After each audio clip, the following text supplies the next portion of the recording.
5টা জয়েনিং করাবো।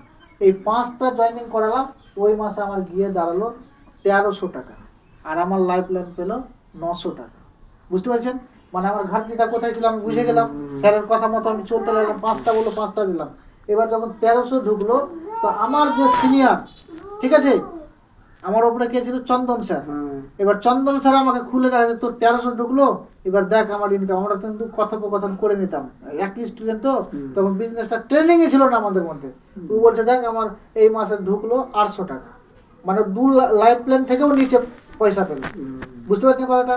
এইভাবে আমি বুঝতে পারলাম বিজনেস ভাই শিখার বিজনেস আছে, করার বিজনেস নেই এখানে। আপনি যত দৌড়বেন তত ঠকবেন, যত শিখবেন তত আপনি আগাবেন। কারণ এটা হচ্ছে আপনার সুপার কম্পিউটারের বিজনেস। যে আপনি কম্পিউটার আপনার শকুল্লাপুরে দেখছেন কিনা, ওই কম্পিউটার না, আপনার মস্তিষ্কের বিজনেস আছে। যত আপনি নলেজ নেবেন তত আপনার বিজনেস দ্রুত গতি বাড়বে বাড়িতে বসে। বুঝতে পারছেন কথাটা? ফিল্ড ওয়ার্কও করতে হবে, সিস্টেমে করতে হবে। যাতে যে আমি আজকে বেরোলাম, তা আমি যদি আমি কোনো জায়গায় যাই, ধরলেন এখানে এসেছি, উদ্দেশ্যটা আমার কিছু একটা আছে। এখানে আসার আগে আমি কামালতিপুরে একটা প্রোগ্রাম করলাম, ওখানেও টিম আছে, আমি একটা জায়গায় ভরসা করে তো আসি না। এবারে এখানে যদি ওখানে ধরুন 20 জন ছিল, আমি যদি এটাই মিটিং এর ভরসাতে থাকতাম, তো এখানে তো 5 জন আছে, আমি 20 জনকে পেয়ে গেছি, ওখানে 4-5টা জয়েনিং হলো। তো সেই জায়গায় দাঁড়িয়ে কি আমার বিকল্প আমি ধরে রাখি, ওখানেও আমার পয়েন্ট আছে, অন্য গ্রুপ এসছে আমারই টিম, তো ওখানেও মিটিং করলাম, এখানেও মিটিং করলাম। বুঝতে পারছেন কথাটা? তো সেই জায়গায় দাঁড়িয়ে ওই জন্য বলছি এই সিস্টেম বুঝার বিজনেস আছে, শিখার বিজনেস আছে। আর অন্তরের সাথে যদি এই সিস্টেম করেন, টাইম বেশি লাগে না স্যার। তখন তো স্যাররা বলছিল 5 বছর টিকে যাও, জিন্দগি বদলে যাবে। আমি বলছি এই সিস্টেম 1 বছর ভালো করে নাও, ডিল হয়ে যাবে। কারণ আজকে আপনার সার্ভিস থেকে বা কেউ যদি সার্ভিস পেয়ে যায়, তো আপনার কমিশন যদি ইনকাম 33,000 থাকে, তো আপনি এটা বেশি নয়, 1টা বছর অন্তরের সাথে করেন, ওটার সমান হনে বলা আছে। কেন আজকে যদি আপনি স্টারই হন, তোমার 33,000 যদি বেতন থাকে, তো ওই বেতন আপনি কর্ম করছেন, ডেইলি যাচ্ছেন বলে আসছে। আজকে আপনি যদি কিছু হয়ে যান, তো আসবে ইনকাম। কিন্তু আরসিএম আপনি যেটা ছেড়ে যাবেন সারা জিন্দগি আসবে। ওই জন্য আরসিএমটাকে কেন করতে বলছি, আরসিএম 3টে লাভ দেয়, মারাত্মক লাভ। এই লাভের জন্য আরসিএমটাকে আমি করতে লেগেছিলাম। পহেলা লাভ দিচ্ছে আমাদের সিকিউরিটি, দ্বিতীয় লাভ দিচ্ছে আমাদের পয়সার দিক দিয়ে একদম আজাদি, 3 নম্বর লাভ দিচ্ছে নারী সশক্তি জাগরণ, টাইমের স্বাধীনতা দিচ্ছে। আজকে আপনি 8 ঘন্টা ডিউটি করছেন, কোন সরকারের মমতা দিদির কাজ করছেন, ধরে নেন এখন বর্তমানে গার্জেন আমাদের পশ্চিমবঙ্গ ওরই কাজ করছেন। একটা কর্মচারী 8 ঘন্টা দিচ্ছেন, আপনাকে 8 ঘন্টার বেতন দিচ্ছে। আপনি ডেলি আপনাকে 60 বছরের জন্য ঘুষে দিয়েছে, মানে তুমি কাজ পেয়ে গেছো, তোমার কাজের টেনশন করতে হচ্ছে না। আর যারা বেকার আছে ওরা কি ভাবছে যে আমরা সরকারি নেই, মানে আমাদের কাজ ধরতে হচ্ছে ওদের। আর আপনি চাকরি মানে কি, এটা নয় যে আপনি বিশাল কিছু হয়ে গেছেন, এটা ভাবেন না যে আমি চাকরি পেয়ে গেছি তো বিশাল কিছু নয়। আনন্দ স্যার বলতো, যখন আমি প্রাইমারি চাকরি করতাম, আমি চাকরি করা অবস্থায় 38 টাকা দিয়ে মেলা গেছি। আজকে আমি আরসিএম করতে লেগে মানিক চকে দেখবেন এই যে কি বলে ছাদ দিয়ে আবার ছাদ ভেঙে দোতলা উঠাচ্ছে, 25,000 টাকায় আরসিএম এর টাকা। তো সেই জায়গায় আজকে স্যারের যদি ইনকামের কথা বলি, ওর বেতন আজকে প্রাইমারি স্কুলে 45,000 টাকা, চাকরি করছে 2003 থেকে। আর আরসিএম এর বেতন আজকে ডেটে 1.5 লক্ষ টাকা। একবার ভাবুন তো কেন করবে না বলুন। এবং কি সবাইকে ইনকাম দিয়ে করছে, আজকে বড় টিম স্যারের। আর স্যারের জন্য সবাই আমরা আধারে আজকে গল্প করতে পারছি আপনাদের কাছে। আজকে প্রাইমারির মাস্টার, ওর মধ্যে কোনো ইগো ভাব কিছুই নেই, দিলদার ভাবে কাজ করে কি করে না স্যার? একদম অন্তরের সাথে কাজ করে, বেসিক রুলস মেনে যেটা বলে সেটা করে। আর যেটা মানে নেগেটিভ আছে ওটাতে যাবেই না স্যার। বুঝতে পারছেন? তো সেই জায়গায় দাঁড়িয়ে আমরা এখানে আরসিএম এ কেউ 2.5 বছর থেকেও যুক্ত আছি, 3 বছর থেকেও যুক্ত আছি। তার মানে কি আমরা এখনো নলেজ আমরা নিতেই পারিনি, ওই যে নলেজে আমরা আগাতে পারবো। আমরা শুধু আরসিএম কে দেখেছি, খালি ঘুরেছি, ভেবেছি, একে বলেছি ওকে বলেছি, জয়নিং হয়ে গেছে। কিন্তু জয়নিং, একটা গাছ আপনি আমের গাছ লাগালেন, এবার আমের গাছ যদি আপনি লাগান, তো এই আমের গাছটাকে আপনাকে পরিচর্যা করতে হবে কতদিন, যতদিন গাছটা একটা মানে গুড়ি টাইপের না হয়, মানে একটু মোটা না হলে আপনাকে পরিচর্যা করতে হবে। না তো আপনার ছাগলে খেয়ে নিতে পারে, বা আপনার জল ধরে পোকা লেগে যেতে পারে, অনেক সমস্যা আছে। যখন গাছটা লেগে যায় তো আপনি মারা গেলেও তো আম দিবে, ঠিক না কথাটা? তো আরসিএম এর আমরা গোড়াটাকে সব ঠিক করতে পেরেছিলাম বলে এখানে কারো 2 বছর, কারো 2.5 বছর সফলতা আসেনি।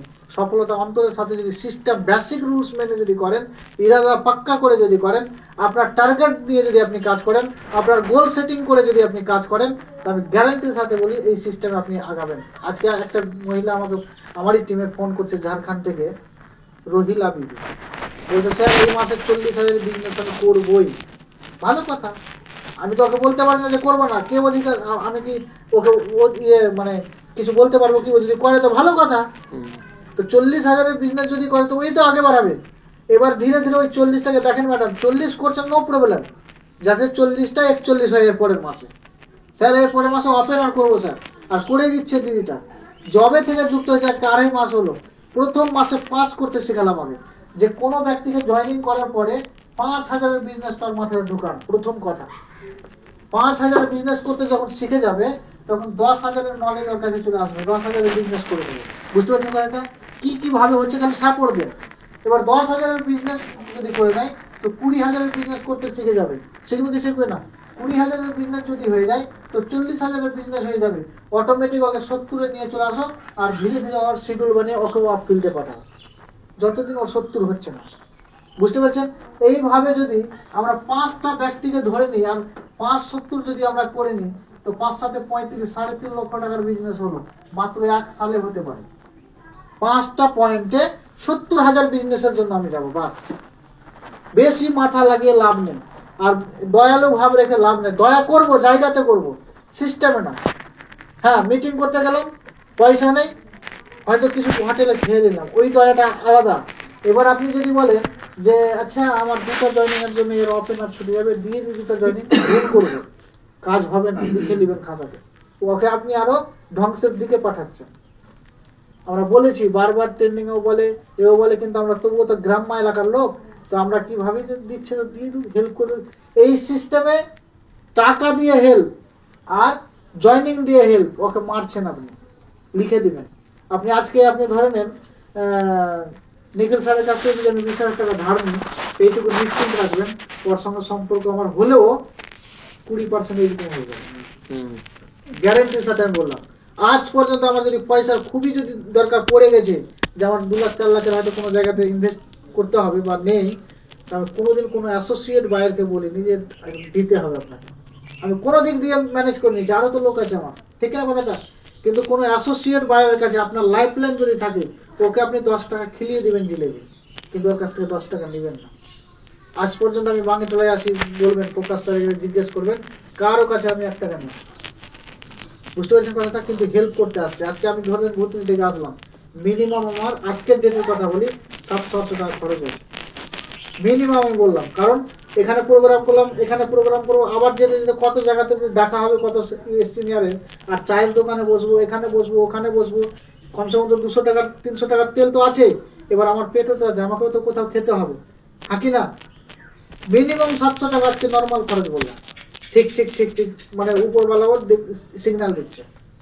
এবার ভাবতে হবে আমাদের, যদি আমি বেকার থেকে আমাকে দেখলো, শুভজিৎ আমাকে দেখলো, ওরই মতো লেভেলেই হয়তো ছিল। আজকে আমি বলতে পারছি একই মাস্টারের সঙ্গে পড়াশোনা করে ও হয়তো এখানে বসে আছে। তার মানে কি? তার মানে এইটুকু ভাবতে হবে যে আমি ধ্যান দিয়েছি, ও ধ্যান দেয়নি। ঠিক আছে স্যার? তো ঘটনা হচ্ছে এই সিস্টেম সবার জন্য খোলা আছে, আমাদের ভাবতে হবে। কারণ আমাদের বেরোজগার হনে বালা আছে, সব বেরোজগার। কারণ যেখানেই মানুষ কাজে যাচ্ছে ঢাকা পড়ছে, 40,000 কাজ করলে লোভ লেগে যাচ্ছে। একটা গরিব মানুষ রক্ত মাংসকে ইয়ে করে রোজগার করছে, তা সত্ত্বেও একটা ঠিকাদার কারোর প্রতি আছে, ওই 40,000 টাকাটাই ওর লোভ লেগে দিব না, ঢেলে দিলাম। হচ্ছে না স্যার? ম্যাক্সিমাম এখন হচ্ছে।